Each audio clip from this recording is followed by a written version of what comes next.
¿Qué significa para los bolivianos? ¿Qué significa para la oposición? ¿Qué significa el hecho de que Evo haya encontrado? No sé si la alquiló, no sé si se la prestaron, pero lo cierto es que Evo dice que tiene ya una sigla política. Está la oposición, está ahora Evo Morales y está el movimiento al socialismo. Es decir, hay mucho candidato. Eso significa que se van a esparcir los votos el próximo 17 de agosto. Hemos invitado la noche de este jueves al doctor Vladimir Peña para conocer cuál es su análisis. Vamos a hablar primero del MAS y de Evo y luego hablamos de la oposición. Doctor Peña, buenas noches, gracias por atender nuestra invitación. Como ve, Evo Morales le anuncia al país que tiene ya sigla para participar de las próximas elecciones presidenciales. Buenas noches, Junior. Muchas gracias a usted por la invitación. Considero que lo de Evo Morales es simplemente mantener un espejismo hasta el final de cuando haya que inscribir la candidatura. Todos sabemos que el señor Morales, con partido, sin sigla o con sigla, no puede ser candidato. El problema de Evo, de fondo, no es tener o no tener una sigla, independientemente cómo haya perdido la sigla del MAS. Que es otro asunto. El problema de Evo Morales es que no puede ser candidato. Y más allá de la cuestión legal y toda esa discusión, Junior, mañana es 21 de febrero, una fecha muy simbólica para la democracia en el país. Recordemos que el 2016, cuando se da el principio del fin de Evo Morales, es porque desconoce un referéndum, desconoce la voluntad popular. Entonces, Morales está inhabilitado por desconocer un referéndum, por haberse quedado más de un mandato cuando la Constitución dice 2, cuando había una cláusula constitucional transitoria que le impedía ser candidato, la vulneró con el Tribunal Constitucional, quiso quedarse un cuarto mandato con fraude electoral. Entonces, el señor Morales tiene una impunidad desde la que sigue gozando. Y hoy lo único que ya creo se dirige es al voto duro que todavía tiene dentro de la izquierda popular en el país, y ante una situación ya de desbande que ha empezado a haber en el grupo de levismo, como el caso de Cronenberg en Santa Cruz y otros más, creo que esta señal de tener sigla es darle una expectativa de esperanza a su núcleo más duro para que no lo abandonen, pero creo que con el pasar de la semana eso va a ser inevitable y seguramente cuando llegue el momento de inscribir candidato, Morales va a tener que apoyar a otro candidato porque no podrá ser inscrito. Es decir, doctor Peña, usted dice Evo trata de mantener el espejismo ante sus seguidores, sus allegados y ante el país. Es decir, ¿les está mintiendo, usted cree, o Evo Morales buscará presionar? Porque fíjese usted que Evo ha dicho que van a ir unas 500.000, digamos que no sean 500.000, digamos que sean 100.000. Imagínese usted que entre el delegado o entre Evo Morales, que lo dudo que se vaya a La Paz, y 100.000 personas en las afueras del Tribunal Supremo Electoral que reciban la información de que no han querido recibir la inscripción o la candidatura de Evo Morales. ¿Qué podría suceder allí? Las dos últimas marchas que también se anunciaron con bombo terminaron como terminaron, ¿no? Una Morales saliendo por la puerta de atrás y en la otra que llegó totalmente sin fuerza a la ciudad de La Paz.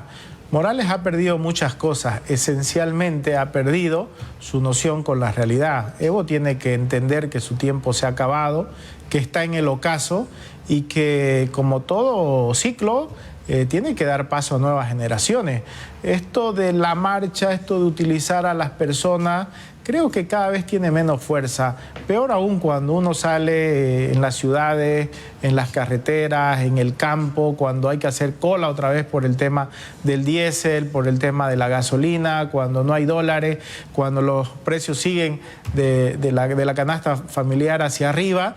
Evo Morales trata de lavarse las manos, pero al final yo creo que este espectáculo grotesco que estamos viendo, ¿no?, entre masistas, evistas y masistas, arcistas, tratando de desligarse de la responsabilidad del país en ruinas que nos están dejando, por un lado, y acusarse quién es más corrupto, quién protege a más narcos y todo lo demás. Yo creo que estamos viendo al MAS en su esencia, ese MAS que tenía una careta que se ha acabado, que dijo que trajo una bonanza, una estabilidad económica y política que no fue tal, que se han robado la esperanza de crecimiento de este país. Entonces la gente está cansada, está hastiada de Evo Morales, de su cantaleta, de que sigue habilitado, de que no lo dejan ser candidato. Yo creo que en algún momento Junior ya tiene que ir a rendir cuentas. Entonces la gente se ha cansado del MAS, de arcistas y de vistas. La gente quiere que ya llegue agosto, que llegue noviembre, para empezar un nuevo capítulo en la historia boliviana. Usted dice, la gente está cansada de la cantaleta de Evo Morales. Es decir, usted, abogado, analista, considera que el órgano electoral no va a inscribir la candidatura de Evo Morales. Está la sentencia constitucional, está la, ¿cómo se llama? La declaración del Pacto de San José de Costa Rica, de la CIDH. Si usted cree que el TC no va a inscribir la candidatura. Y además hay otros elementos, ¿no, Junior? Como el tema de la impunidad, eso es lo más grave. Nadie le ha puesto la cascabel al gato a Evo Morales. Hasta ahora no puede ser que un señor que ha gobernado un país, que dijo que traía una constitución para favorecer a los pobres, al final esa constitución 5 años más tarde ya no le servía y la cambió, la degolló, la pisó, solamente porque no estaba acorde a sus intereses. Entonces, ¿en qué país vivimos? El tema de Morales está claro. Ahora, políticamente uno se da cuenta, dijo que no le iban a quitar el MAS, ya se lo quitaron. Uno puede discutir si es legal, no podemos pasar otros 5 o 10 años en una discusión bizantina, si está habilitado, que la sentencia aquí, que hay que ir al sentido común. La Constitución dice 2 mandatos, Morales estuvo 3, Morales hizo fraude. Entonces, si vamos a ir a la letra pequeña, si Morales utilizó el Tribunal Constitucional, sí, ahora Arce hace lo propio contra Morales, el que a hierro mata, a hierro muere. Yo creo que esa discusión es propia del MAS, de quién es más responsable, quién es más culpable. Y eso es lo que ha terminado cansando a la gente, y la gente quiere abrir un nuevo capítulo, quiere modernizar la política en el país, quiere acabar de una vez por todas con esta historia de si el 2019 hubo golpe o fraude. No podemos pasarnos la vida, Junior, los bolivianos, otros 10, 15 años. ¿Saben cuántos jóvenes se van ahora fuera del país porque no tienen expectativa de futuro? Eso es lo que nos debe preocupar. Eso le debería preocupar fundamentalmente a los políticos. La salud, cuánta gente hace cola, cuánta gente se queda endeudada por no poder pagar una factura de un hospital o por no tener una cama hospitalaria. Cuánta gente hoy no puede ir o garantizar que sus hijos vayan a las universidades, cuántos chicos todavía siguen retrasados en el estudio por los efectos de la pandemia. Entonces, todos los temas, el rezago crónico en educación que tenemos, el frágil sistema hospitalario que tenemos hoy, el 82% de la gente viviendo en precariedad, y así sacan la cara a estos tipos. 82% de la gente vive en la informalidad, Junior. Ese dato debería ser bastante demoledor para decir que el proceso de cambio fue una gran estafa para el pueblo boliviano. Ahora, hablamos de Luis Arce. Hoy estuvo en el Beni, fue proclamado candidato a la presidencia, una gestión que está muy, pero muy golpeada. Luis Arce habló del sabotaje que le viene haciendo, dice, la Asamblea Legislativa, y dijo que le han truncado muchos proyectos desde el Legislativo, y dijo, bueno, si lo han hecho seguramente es porque tienen miedo a mi gestión, dice. ¿Cómo ve usted la posible candidatura de Luis Arce? Bueno, da para reír realmente que el presidente... Bueno, ¿cuál gestión habrá que ver? Es la primera pregunta que habrá que hacerle al presidente, ¿no? La gestión del presidente es nula, ¿no? Si algo define a la administración de Arce es precisamente la inercia. Han pasado ya casi 4 años y medio, algo más de su mandato, y no tiene un sello, no tiene una identidad, no tiene un relato de gestión. La gente nunca entendió eso de la sustitución de importaciones, que era lo único que trataban de posicionar, tratar de responsabilizar solo a Evo Morales cuando él era el ministro de Economía de Evo, y no querer hacerse cargo de todo el fiasco que han dejado. Entonces, yo creo que el señor Arce, que tenía una herencia muy dura, es verdad, pero una herencia también que era propia. Entonces, la paradoja de esto es que el gran ministro del milagro boliviano, con ese título lo presentaba, es el presidente que ha terminado hundiendo económicamente al país. Entonces, si uno sale a la calle, si uno va, no solamente en las colas otra vez que han vuelto en los surtidores, en cualquier lado, en un mercado, en una plaza, en Occidente, en Oriente, en el área rural, en una gran ciudad, la gente está muy enfadada con el gobierno de Arce, pero creo que Arce ha demostrado que es peligroso. No habla tanto ni se mofa como hacían Evo y García Linera cada vez que violaban a la Constitución y hacían fraude electoral. Arce lo hace de forma calladita, entonces hay que tener una mirada vigilante con Arce. No porque tenga talento para ganar en agosto, sino porque puede utilizar nuevamente las maniobras como en la elección judicial para que nada cambie y para que las reglas le favorezcan en una cancha inclinada. Democráticamente, doctor Peña, ¿cómo ve usted la candidatura de Luis Arce? ¿Usted cree que puede hacerle frente a algún candidato que busque llegar a la presidencia? Considero que en términos democráticos el presidente no tiene ninguna opción, ¿no? Tendría que suceder un verdadero milagro para que el presidente tenga alguna opción. Le decía antes, no ha tenido gestión, no tiene que presentarle al país. Dijo que era el presidente, o llegó por lo menos con ese mensaje de que iba a generar la reactivación económica del país. Pero ¿cuál reactivación económica? Estamos mucho peor. Dijo que, bueno, él no, pero Choquehuanca sí, que iba a reconciliar el país. El país está más dividido, más enfrentado, más confrontado. Entonces, ¿cuál reforma de la justicia? ¿Se acuerda? Junior dijo que iba a hacer la reforma de la justicia. El ministro de ese entonces hizo una reunión con grandes jurisconsultos, le pidieron sus aportes. Todos estaban enfadados porque se dejaron utilizar por aquellos. No ha habido, la justicia está peor, todas las instituciones están peor, Junior. Entonces, ¿qué gestión? La única gestión que probablemente se le agradezca más adelante a Arce va a ser haber mandado al archivo histórico a Evo Morales, pero bueno, yo creo que eso no cuenta ahora como una gestión que pueda favorecer al pueblo boliviano cuando está pasando muchas angustias, ¿no? En la calle la gente está sufriendo, en la familia cada vez cuesta más llegar a fin de mes. Los empresarios tienen más dificultades, el pequeño emprendedor también, el asalariado ve con incertidumbre si va a seguir manteniendo su trabajo o se va a ir a engrosar la fila del 82% que vive o que subsiste, mejor dicho, en la informalidad. Entonces, Arce no tiene ninguna posibilidad democrática. La única opción es un milagro o torcer las normas para que le favorezcan. Una posible detención de Evo Morales no podría ser el arranque de su campaña electoral de Luis Arce, porque como usted dice, nadie se animó, ¿no? Evo bloqueaba el país, a Mesa lo hizo renunciar al final, ¿no? A los otros candidatos, es decir, no hubieron bloqueos durante la gestión de Evo como presidente. Cuando Evo deja de ser presidente, aparecen los bloqueos nuevamente. No creo que detengan a Evo Morales porque ya se le ha ido el tiempo, primero, a Arce. Segundo, creo que ahora es más contraproducente para el propio gobierno porque estamos hablando del tercio que hoy puede tener la izquierda popular.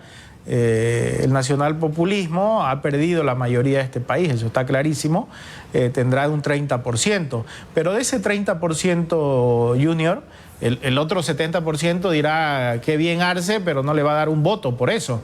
Entonces, en el 30% donde se va a definir el evismo, el arcismo, quién controla ese voto, que es importante, pese a todo, pese al descalabro, todavía Evo Morales es fuerte. Entonces, imagínese, si se han reducido los masistas al 30% del país y dentro de ese 30% Evo Morales puede tener, qué sé yo, un 15, 20%, mandarlo a detener a estas alturas es prácticamente hacerse un harakiri en la propia base popular del movimiento al socialismo. Hablamos del MAS, del ala vista, el alarcista, que también es un tema que los ciudadanos ven con mucha expectativa. Hablamos de la oposición. Hay por lo menos 4 candidatos. Las encuestas sitúan a Tuto como el mejor posicionado. Le sigue Samuel, está Manfred y Chi, que aparece no fuerte en Santa Cruz, pero sí fuerte en el Alto, por ejemplo, en Oruro, en Potosí. Don Marcelo Claure les ha pedido que se junten a Manfred, a Tuto, a Samuel y a Chi para ganar al MAS. Manfred dijo, no me alío con los tradicionales. ¿Cómo ve usted a la oposición a raíz de las encuestas, doctor Peña? Bueno, hay que tener mucho cuidado con las encuestas, ¿no? Estamos a 6 meses, falta muchísimo en términos políticos realmente, pero sí considero que son importantes las tendencias, ¿no? Y las tendencias, así como dicen que el proceso de cambio está en un fin de ciclo, también hay una nueva mayoría en el país que quiere abrir una nueva etapa, ¿no? Pero también las encuestas dicen, Junior, que el escenario está muy abierto, que no hay un líder consolidado claramente para decir este es el recambio, esta es la alternativa política para el país. Y por eso vemos una disputa importante, intensa, en el camino o en el espacio de la oposición. Pero esa mayoría, Junior, nueva en el país, no es homogénea. No es que todos son antimasistas. Una parte importantísima, que es la que ha resistido al MAS, 35, 40%, que ha hecho una batalla muy importante, pero otro 15, 20% está ahí al medio y que no necesariamente se identifica con los rótulos tradicionales de la oposición.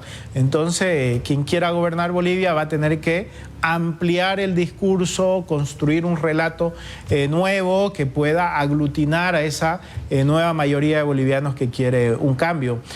Considero que la señal que dieron los opositores, 4 primeros, después otros 2 que se adhirieron, de conformar un bloque único, una plataforma, un frente amplio, llamémoslo de distintas maneras, ha sido una señal importante. Sin embargo, considero que todavía eso no se está consolidando. Por el contrario, hay señales preocupantes que la unidad se pueda ver dañada por las acusaciones, por la falta de entendimiento de qué significa la unidad, si la unidad simplemente es para elegir un candidato y que ese candidato defina todo, o si la unidad es para representar un proyecto común, que es lo que creo la mayoría de la gente y sobre todo el voto opositor está esperando, ¿no? Algo más coherente, algo más cohesionado, duradero, estable, porque no se trata solamente de investir a quien pueda representar la oportunidad de cambio político en el país y ser el próximo presidente, sino representar un proyecto colectivo de valores, de cambio, de modernización, de dejar atrás la especulación, la confrontación, la polarización, de resolver los problemas de la gente. Tenemos crisis acumuladas, política, económica, institucional, ambiental, energética. Entonces, muchas crisis que hay que resolver y hay que hacerlo con propuestas claras. Entonces, la oposición está ante una oportunidad histórica para generar un cambio político. Esperemos que esa señal que dieron el 14 de diciembre de decir vamos a conformar un bloque único, una plataforma común, pueda en los próximos días tener mayor claridad de qué significa ese bloque único. O se circunscribe única y exclusivamente a la elección de un candidato o a representar un proyecto común. Esa es la gran incógnita que debe resolver la oposición. Yo no me preocuparía que hayan otros candidatos, que es legítimo en una democracia. Lo que hay que preocuparse es de tener un proyecto común que represente una base amplia, de tener mecanismos que definan a los candidatos de la forma más transparente y de poder presentar una propuesta renovada al pueblo boliviano. Doctor, le voy a mostrar este video porque hay profundas discrepancias entre Tuto y Samuel, Samuel y Tuto. Tuto está encabezando, digamos, un poco más arriba la preferencia, Samuel lo sigue un poquito más distante, pero se vienen diciendo de todo. Lo último que le dijo Samuel a Tuto es que si él era presidente, Tuto iba a ser su canciller y Tuto le dijo, bueno, dime qué me ofreces y entenderé qué es lo que quiere. Pero también le dijo algunas otras cosas. Por ejemplo, usted no trabaja hace 25 años. Y bueno, yo no sé de qué bloque de unidad habla, dice don Manfred Reyes Villa. A ver, vamos a ver el video y le pregunto luego su opinión final.